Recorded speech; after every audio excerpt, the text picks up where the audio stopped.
প্রস্থানের নীরবতা ছড়িয়ে পড়েছে চারপাশে। চাঁদও যেন লজ্জায় লুকিয়ে পড়েছে মেঘের আড়ালে, বাতাস অব্যাঘাত করে গাছের ডালপাতা ছুঁড়ে দিচ্ছে। রাতে যখন অন্ধকার সর্বত্র দানা বাঁধে, তখন পৃথিবীর যত ভয়ই থাকুন না কেন, তার চেয়েও ভয়ঙ্কর হয় অদৃশ্যের উপস্থিতি। এই রাতেই গ্রামের এক ছোটা কলোনির বাড়িগুলোতে বিচরণ করে এক অনাচারী আত্মা। সে কে, কেন এসেছে, তা জানে না কেউ। মোমবাতির হালকা আলোয় দোভাতের টেবিলে চেয়েছিলাম, চারপাশে অদ্ভুত নিস্তব্ধতা ছড়িয়েছিল। গ্রামের অসংখ্য বাড়ির মধ্যে একটি পুরনো কাঠের সিঁড়ি আর ভেঙে যাওয়া জানালা দেখে বোঝা যেত বহুদিন ধরে এখানে কেউ নেই। কিন্তু যে রাতে আমি সেখানে প্রবেশ করলাম, সেই অচেনা গাঢ় অন্ধকার আর কাঁপুনি ছড়ানো নীরবতা অন্য কোনো দিনের সাথে মেনে নেওয়া যাচ্ছিল না।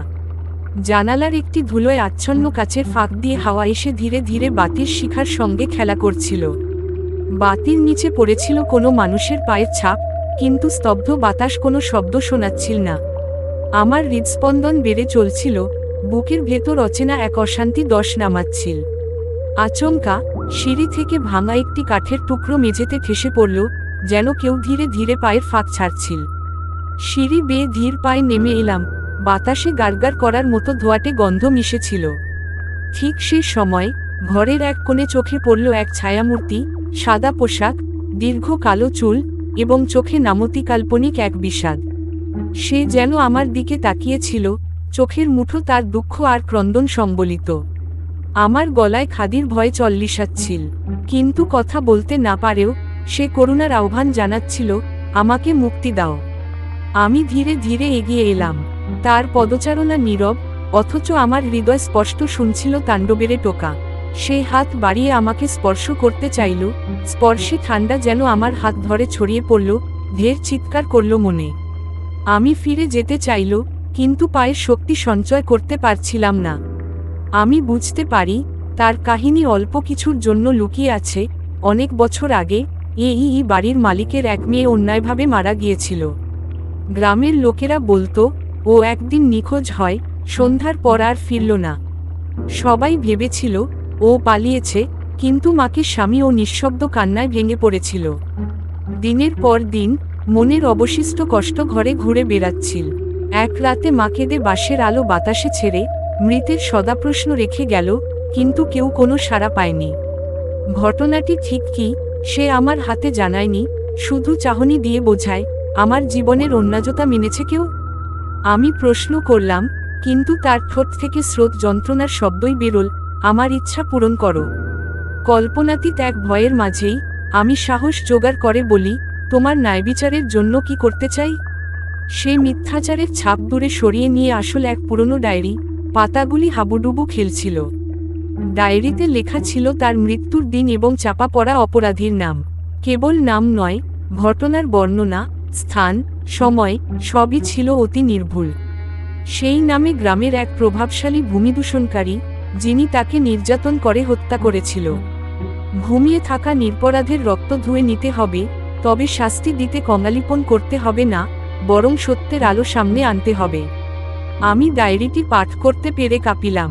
তৎক্ষণাৎ বুঝলাম শুধু এক রাতেই সবকিছু পরিবর্তন হবে। গ্রামবাসী যখন জেনে যাবে ওই দুষ্কৃতী কি করেছে, তখনই প্রতিশোধ নেয়ার প্রয়োজন হবে না, কারণ মানবদয়াশীল বিচার ব্যবস্থা সচল হয়ে উঠবে। রাতের অন্ধকারে আলো জ্বালিয়ে গ্রামের মঞ্চে সবাইকে সমবেত করলাম। হাতে ডায়েরি, মাথায় ধ্বনিত হলো সেই মেয়ের দুঃখ আর প্রতিশ্রুতি। প্রথমে কেউ বিশ্বাস করল না, কেউ বলল এ তো অযৌক্তিক গল্প, কেউ বলল তুমি কি পাগল। কিন্তু যখন আমি ডায়েরির নাম ও ঘটনার খুঁটিনাটি পড়তে শুরু করলাম, মানুষের মুখে সামান্য সামান্য অবাকতা ফুটে উঠল। একজন বৃদ্ধ কাঁদতে কাঁদতে বলল, সে তো ভালো মেয়ে ছিল, আমরা সবাই ওকে ভালোবাসতাম। অন্য কেউ বলল, আমি তো দেখেছি ও আমাদের বাড়িতে এসে সাহায্য চেয়েছিল। ধীরে ধীরে সত্যের আলো গ্রামজুড়ে ছড়িয়ে পড়ল। কেউ চুপ, কেউ কান্নায় ভেঙে পড়ল। যখন প্রতিকূলতা কাটিয়ে সত্য ফাঁস হলো, হঠাৎ সেই ছায়ামূর্তি সামনে এল, অবুঝ শিশুর মতো হাঁপিয়ে উঠল, তারপর থমকে বসে। কেননা তার কষ্টের বোঝা সাউরিন হয়ে গেল। তাকিয়ে থাকলেন, যেন আমার ধন্যবাদ জানান। বৃদ্ধ মঞ্চের ফাঁকে এসে রেখে গেল এক গুচ্ছ সাদা রঙের ফুল, যেন আরেকবার শান্তির প্রতীক। তারপর চাঁদের আলো আবার ফাঁক দিয়েই বদলে গেল বাতাসের মধ্যে, ছায়ামূর্তিটি হাওয়ার সাথে ভেসে গেল এবং অদৃশ্য থেকে মিশে গেল নিস্তব্ধতায়। কারো কানে কেউ আর ফিসফিস করল না, বরং স্বস্তির নীরবতা ছড়িয়ে পড়ল গ্রামের চারপাশে। তরঙ্গিত সকালে, যে গ্রামের নাম আর কেউ জানে না, শুধু শোনা যায় দোষীদের শাস্তি পাওয়ার গল্প, যারা ভয় পায় নাইটাইম জাস্টিসের সম্বন্ধে। সেই গ্রামে আজ উৎসব, সাদা রঙের বেলুন আর বাতি দিয়ে সজ্জিত রাস্তা, সবাই হাসছে, খুশি। আর আমি, সেই রাতের ভয়াবহতার সাক্ষী, ভাবছি, সত্য এবং ন্যায়ের আলোই যে সবচেয়ে বড় শক্তি, যার জন্য আত্মার শান্তি নিশ্চিত হয়। রাতের অন্ধকারে ভূতের গল্প শোনার সময় ভয় লাগা এক প্রকার রোমাঞ্চ, আগ্রহ আর রহস্যের মিশ্রণ। কিন্তু সেই ভয়ের পিছনে লুকিয়ে থাকে এক অনিবার্য সত্য, যে সত্য প্রকাশ পেলে ন্যায় হয়, সেই আত্মা সত্যিই মুক্তি পায়। আমি যখন মঞ্চ থেকে নামছিলাম, তখন ছায়ামূর্তিটির আরেকবার দেখা পেলাম। সে ফিসফিস করে বলল, তুমি সত্যের পথে হাঁটলে, কিন্তু আমি এতটাই দুর্বল হয়ে গিয়েছি যে স্বপ্নেও পূর্ণ নই। আমার মনে জেগে উঠল নতুন এক দ্বন্দ্ব, ন্যায়বিচার তো হয়েছে, কান্না দূর হয়েছে, তবুও সে যেন সম্পূর্ণ শান্তিতে নেই। এই ঘরে ফিরে এসে দেখলাম শোপিসের পাশে আরেকটি ছায়া, কদাক্রানি, বড়, অস্বচ্ছ। মনে হলো, সে আমার প্রতি অনুরোধ জানাচ্ছে, আমার ভুলগুলোও শোধ করো। সেটি বুঝতে বাকি রইল না, এই গ্রামে আরও অনেক ব্যক্তির রক্তের চাপা গল্প লুকিয়ে আছে। যারা অন্ধকারে নিপীড়ন সইতে বাধ্য হয়েছিল, তাদের চিৎকার কারো কান পায়নি। ন্যায়বিচার এখন মেয়েটির জন্য নয়, গ্রামের সকল নিপীড়িত আত্মাদের জন্য। গ্রামের বয়সভেদী সবাই এক এক করে মুখ খুলছে। কেউ বলল, আমরা ভয়ে মুখ খুলিনি। একজনের অন্যায় যদি গোপন থাকত, অনেকেই ক্ষতিগ্রস্ত হতো। আরেকজন বলল, কতদিন আমি নিজেও বুঝিনি যে আমার শব্দ কত মানুষের আত্মা হাহাকার করে। গ্রামের অলিগলি আজ সত্যিকারের আলোয় ভরে উঠল। চোরাবালি ফ্ল্যাশের মতো জাগল অতীতের স্মৃতি।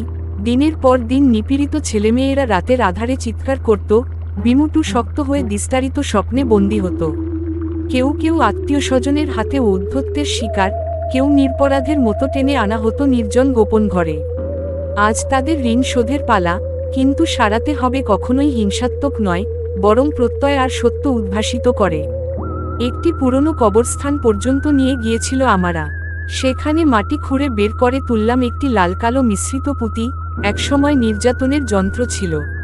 সেটি সমুদ্রতটে প্রায়শই ভেসে যেত, কোথাও কেউ পায়নি।